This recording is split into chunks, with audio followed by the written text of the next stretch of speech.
Coming up on the Dave DeBaugh Big Show, Phil Jackson, single-handedly the worst GM in all of sports. Plus, I'll tell you why the second season of the National Basketball Association should count towards the MVP battle. Okay, go ahead and play the cool intro music now.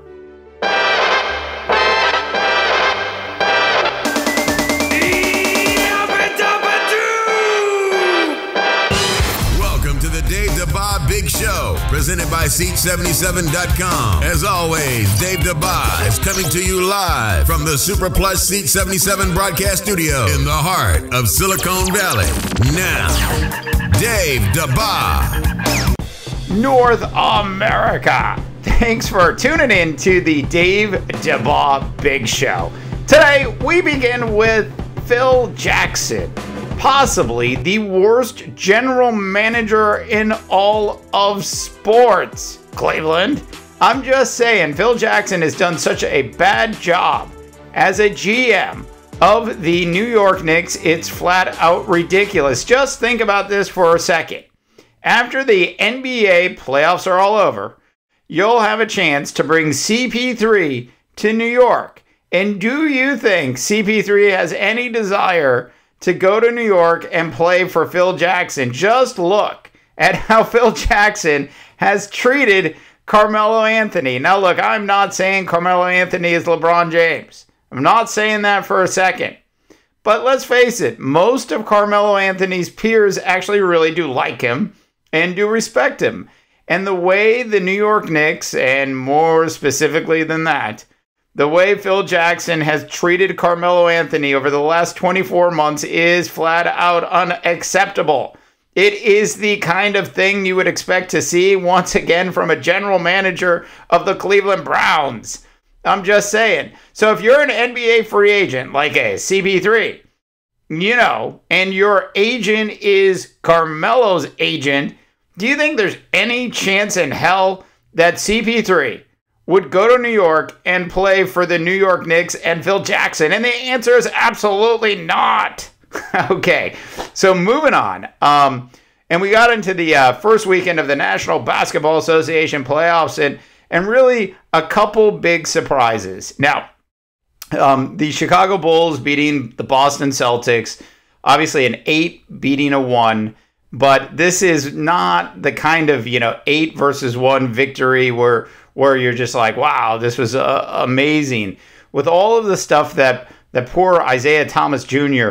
Has going on with his little sister dying in a car accident just 24 hours before the first playoff game, you can kind of understand that the Boston Celtics would be a little bit flat. So not terribly surprised that the Bulls won that game.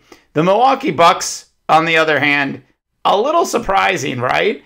And then if you look elsewhere around the National Basketball League, everything else was basically went how you would expect it to go. I expected the Portland Trailblazers to hang with the Golden State Warriors for about a half, which is exactly what happened. And then Draymond Green woke up. And by the way, Klay Thompson played terrible.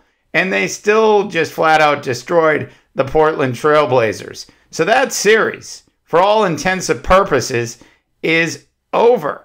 Now, the most intriguing series that we have in our first round really has to be the Houston Rockets versus the Oklahoma City Thunder.